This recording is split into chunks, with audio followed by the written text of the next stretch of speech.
tengo visita. Hay visita aquí hoy. Muy Observen. bien. Dile adiós, saludos, ¿cómo están?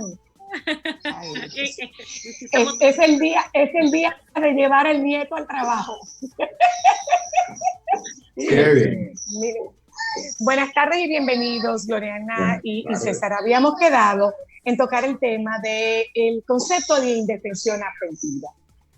Así es. ¿Qué es Y esto esto? surgió porque a mí se me ocurrió preguntar eso al final de la entrevista y es un tema sumamente amplio, entonces vamos a permitir que Gloriana amplíe la respuesta donde la dejamos precisamente el viernes pasado. Bueno, con el tema de indefensión aprendida, estábamos hablando, por un lado, tanto de la diferenciación entre lo que es el haber tenido un trauma específico, agudo, por una situación en la que la persona se ve envuelta, versus lo que es haber tenido un trauma complejo o haber sido una persona que ha sido víctima de trauma probablemente desde antes de nacer y lo que eso hace en el cerebro de las personas, cómo cambia la capacidad de procesar emocionalmente, procesar la información. Y creo que ahí caíamos con el tema de la indefensión aprendida, que para muchas personas parece un tema así como poético, como que bueno, Sí. esto es algo que se han inventado para justificar que las mujeres se quedan en situación de violencia, por ejemplo, es muy utilizado en un contexto.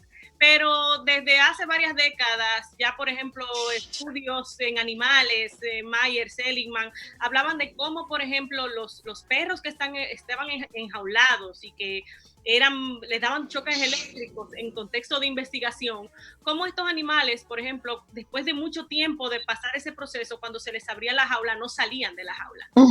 Eso es parte de cómo el cerebro, pues, cambia su capacidad de responder ante el estrés y de responder pues ante las situaciones difíciles y traumáticas con las que tiene que verse. Y ahí caíamos entonces con el modelo que ha desarrollado el doctor Castellanos, que tiene que ver con apego, neurodesarrollo y apego, el modelo ANA, y cómo se explica desde ese punto de vista el impacto que tiene en el neurodesarrollo y a su vez el impacto que tiene en la dificultad de las personas para lograr la autonomía cuando ya son independientes y cuando ya son adultas. Eso dicho en español, ¿qué es?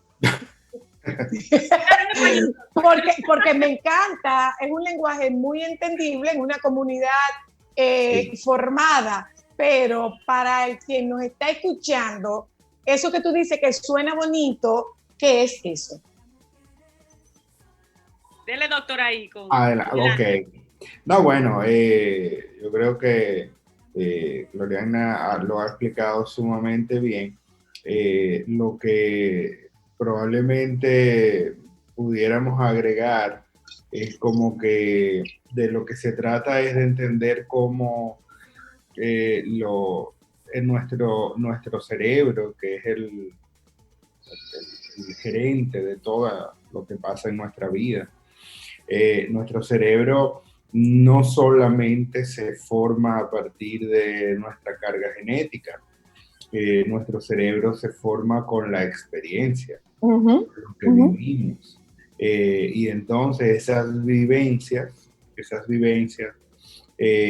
van a no solamente a generar un tipo, vamos a decir así, un tipo de cerebro, una configuración cerebral particular, sino que además esa configuración cerebral particular que va a depender mucho de nuestra crianza, de los patrones de interacción que tengamos posteriormente también, porque el cerebro cambia toda la vida, o sea, sí, es plástico durante toda la vida. Y eso incluye las relaciones de violencia, de abuso, etcétera. Entonces, eso a su vez crea, digamos, es como el sustento, es la parte concreta de muchas cosas que normalmente no podemos definir de manera... No tenemos explicación. Cómo es la personalidad, cómo son algunas emociones, algunas formas de pensar, etcétera. Vamos a decir que la narrativa con la cual una persona construye su vida el guión de su vida. Es como la forma como va a construir la vida misma. O sea, tal como una persona, cómo pone en palabras y cómo se vincula con esas palabras, con la realidad que está viviendo, es una manera de expresarnos cómo está viviendo y cómo cree que son las cosas que está viviendo. Okay. Y esa narrativa, esa forma de contar la historia, esa manera de contar la historia, no surge de la nada. O sea, cuando una persona, a propósito de la indefensión aprendida, por ejemplo, cuando una persona te dice, yo siento que nada de lo que haga va a funcionar, nada sirve, nada funciona. Entonces, cuando esa narrativa... Esto fue lo que me tocó. Esto fue lo que me tocó. Cuando esa narrativa está presente, eso lo que nos está dejando ver es qué está pasando adentro de esta persona, ¿no? Cómo es que llegó a creerse eso de esa forma y cómo se vincula con el lenguaje de esa forma, porque son palabras muy potentes. Cuando yo digo esto fue lo que me tocó, los mecanismos... Sí, pues los mecanismos cerebrales que permitirían la motivación, la resiliencia, el poder... ¿Se aplazan? Se anulan completamente. Claro. Entonces, un poco, digamos, esa es la vinculación que hay entre esos distintos procesos, ¿no? Que es como la crianza, la socialización, el desarrollo del niño, la niña, el desarrollo del cerebro, la personalidad, la autoestima, la manera de vincularse con los demás, de dar y recibir afecto. Es decir, todo eso está junto, claro, simultáneamente, pero académicamente lo separamos para poder entender cada proceso en sí mismo. Si hacemos una vinculación de esta indefensión aprendida con lo que nosotros estamos viviendo ahora mismo, incluimos, cuando digo a lo que estamos viviendo me refiero a esta situación de pandemia en la que los niveles de ansiedad están sumamente elevados, hay mucha crisis ansiosa. Nosotros en nuestros consultorios tenemos mucha demanda por crisis de ansiedad. Y escuchamos una respuesta muy recurrente, es la voluntad de Dios no se cuestiona, y eso, como dices tú, aniquila tu capacidad de respuesta. Hacemos un poco de vinculación, Gloriana, César, con relación a esta indefensión aprendida ¿es la voluntad de Dios? ¿Dios se lo llevó?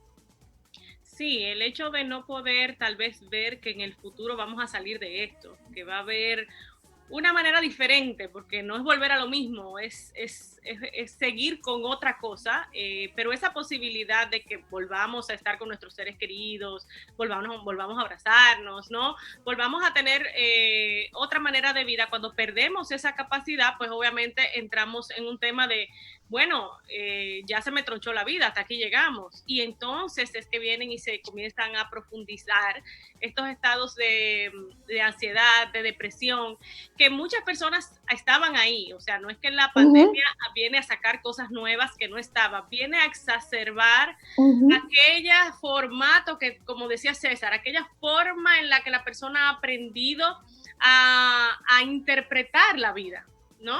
Y a interpretar su vida, el darle significado a las cosas que pasan en su vida, pues se exacerban con este proceso de confinamiento y pandemia. Y entonces comenzamos a ver estas situaciones que poco a poco se van viendo más, de personas no solo en consulta, sino de situaciones tomando decisiones cuestionables, de personas que han incurrido inclusive en autolesión, en situaciones que tú dices, pero no se explica, ¿no? En el contexto. Pero para esta persona que ya de por sí tenía una mirada bastante limitada de su vida y de lo que la vida podía ofrecerle, pues esto viene como a agudizar el proceso. César, una pregunta con cómo manejar esto. Yo digo que de aquí no salimos a menos que tengamos esperanza. Y como bien acaba de decir Gloriana hablaba también de esperanza. ¿Se riñe la indefensión aprendida con la esperanza? Bueno, sí, la indefensión aprendida aniquila, ¿no? La posibilidad de avisorar un horizonte nuevo, una nueva forma. Desde la perspectiva más terapéutica, si se quiere, nos es muy importante habilitar, vamos a decir así, habilitar, poner hábil, algo que llamamos funciones ejecutivas. Porque el proceso psicoterapéutico descansa mucho sobre esas funciones ejecutivas. Una de esas funciones ejecutivas es la flexibilidad, es la capacidad de encontrar más de una solución posible a un mismo problema, pero también es la posibilidad de adaptarme a nuevos contextos. Exacto, exacto. Pero también es la posibilidad de, digamos, organizarme de manera adecuada para responder de manera adecuada a cada contexto que se me presenta. Cuando soy inflexible cognitivamente, el moldecito que yo tenía funcionaba donde yo estaba, pero al cambiarme el entorno ya yo no encajo, ya no sé comportarme, no sé cómo hacer, no sé cómo variar, y eso me va generando una sensación de inestabilidad emocional, de incomprensión, de sentirme fuera del contexto, de no sentirme parte de lo que está pasando, de no ver un futuro, porque el futuro que conozco es el que yo conozco y no sé cómo se va a construir otro, ¿no? Entonces, toda esa inflexibilidad, que es una función neurocognitiva, en el proceso psicoterapéutico, no sé, es muy importante. Y lamentablemente, cuando las personas tienen dificultades a ese nivel, que vienen arrastrando desde la infancia y que en ocasiones les da algunos problemas escolares, en ocasiones les da algunos problemas relacionales, frente a una situación como la que estamos viviendo, esos son uno de los primeros que se quiebran, porque esta circunstancia es que uno sea flexible y adaptable a las circunstancias. Por ejemplo, estamos haciendo un programa de radio a través de una aplicación de internet. Y esto era algo que no nos habíamos planteado antes, aunque era posible. Sin embargo, la adaptación que generó este programa de radio a partir de las ideas del equipo de producción de este programa de radio permitió que este programa de radio continuara funcionando. Pero sin esa adaptación, ¿no? Yo me hubiera sentado frente a la cabina de radio y decir, pues hay que cerrar el programa, porque si no se puede venir a la emisora, ¿cómo hago un programa de radio sin emisora de radio? Entonces ahí se tranca la persona, no se mueve para ningún lado, entonces empieza a deprimirse, empieza a ponerse angustiado, todo eso. Cuando uno genera respuestas alternativas frente a las circunstancias, entonces tiene esa capacidad que vamos a llamar esperanza, que vamos a llamar, ¿verdad?, de otras formas, como ilusión de cambio, promesa de que algo va a venir bueno, de que sí vamos a poder. Toda esa motivación se ve frustrada cuando un proceso cerebral tan pequeñito, quizás como la flexibilidad cognitiva, fracasa. Y ese fracaso lo vemos en niños pequeñitos de 6 años, de 5 años, producto de una crianza inadecuada, producto de una lactancia materna, producto de mala estimulación en esos primeros años, falta de estimulación muchas veces, porque tenemos un porcentaje de niños que se crían prácticamente solos. O se criaban frente a un televisor y ahora frente a una tablet. Es decir, que todo eso es como una discusión amplia que hay que tener, porque lo que vemos nosotros, lo que nos preocupa, que es lo que nos molesta, es como una hojita de un gran árbol, pero ese gran árbol está ahí. Y tenemos que... Si nosotros hacemos un paralelismo entre la gente que está buscando acceso, que está teniendo acceso a un acompañamiento psicoterapéutico, que tiene unas condiciones de un hábitat más relajado, donde tiene mejores y mayores posibilidades de desplazamiento, de movimiento, y lo colocamos con quienes no creen en el trabajo que nosotros hacemos, quienes se escudan el yo soy así, a mí me criaron así, eso fue lo que yo aprendí, y a eso le sumamos que tiene una constricción en el espacio físico en el que se está moviendo. Así es. Sí, a veces... La historia le pasa por arriba, perdón, Gloriana. La rueda de la historia le pasará por encima.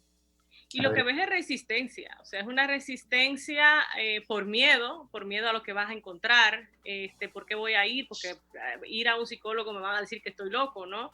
Todavía a veces vemos ese tema de personas que tienen esa resistencia a buscar la ayuda. Y claro, mientras menos recursos en el ambiente la persona tenga, claro, también se le hace más difícil el proceso, porque no es lo mismo para mí, que tengo muchos recursos, de decir, bueno, déjame, no sé, voy a buscar una clase de algo, voy a hacer ejercicio porque tengo espacio aquí afuera, voy a jugar con mi perro porque tengo uno, ¿no?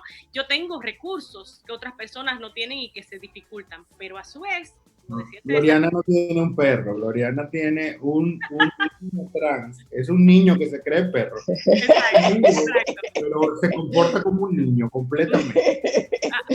Más o menos. Pero hay personas que aún teniendo condiciones adversas, tienen buena flexibilidad, como decía. Exacto. Tienen buena capacidad de resiliencia, y son personas emocionalmente muy inteligentes, donde las emociones, como decíamos en la sesión anterior, pueden nublar ese funcionamiento ejecutivo cuando hay emociones muy, muy fuertes, cuando hay un miedo muy intenso, temporalmente hasta se nubla la capacidad de pensar que hay otras opciones. Pero no ve alternativa. Eventualmente, cuando el humo baja, ¿no? Cuando ya nos bajamos esos niveles de ansiedad, esos niveles de miedo, de pánico, pues deberíamos comenzar a ver las opciones. Lo que habla César son de personas que, debido también a situaciones adversas desde, como dije, antes de nacer, de su parto, de su nacimiento, de su crianza, pues nunca desarrollaron esas capacidades internas. Y entonces, aun cuando baje el humo, como digo yo, cuando baje un poco la ansiedad, vuelve y sube porque no soy capaz de ver opciones. Y entonces vive la vida ciego, ¿no? Solamente en el caos de que todo es un problema, todo es malo, todo es una situación de la que yo no puedo salir y yo tengo muy mala suerte, ¿no? Esa cosmovisión la que desarrolla. Se aprende. Gracias, gracias, señores. Gracias. Tenemos que despedirnos. Tengo un tema planteado para ustedes y se lo voy a dejar para nuestro próximo encuentro. ¿Es de verdad que existe la crisis de los 40? ¿Y por qué la crisis de los 40 nada más le da a los varones y a las mujeres no nos da? Yo no sabría decirte, yo no he llegado por ahí. A mí ya se me olvidó. Bueno, yo debo tener una, pero la mía va a ser la de los 60, porque ya yo pasé los 40 y pasé los 50 y estoy llegando casi a los 50. Gracias, un abrazo para ustedes. Mira, César, Gloriana, estoy preguntándole al presidente electo qué sintió cuando llegó y vio la Guardia Presidencial en las escalinatas. Me muero por saber cuál fue el conjunto de emociones. Muy intenso, porque cuando dio las primeras declaraciones habló del presidente Danilo Mejía. ¿Oh? ¿Ves? Por ahí vamos, gracias. Con los YouTube. Muchas gracias. Nos despedimos de ustedes, agradecemos el que nos hayan acompañado durante este fin de semana. Gracias, César, gracias, Gloriana, gracias a Eddie, gracias a Juan José, a la doctora Luna, al Baby y a todos ustedes y a nuestro equipo técnico que nos ha permitido hacer una nueva entrega de Solo para Mujeres. Quédense, por favor, con los compañeros del Sol de la Tarde. Que tengan un muy buen fin de semana. Importante, cuídense, mantengan distancia social, uso de mascarilla y lavado constante de manos, sin tocarse ojos, nariz y boca. Nos juntamos con ustedes el lunes. Acompañen a los compañeros del Sol de la Tarde, por favor. Solo para mujeres.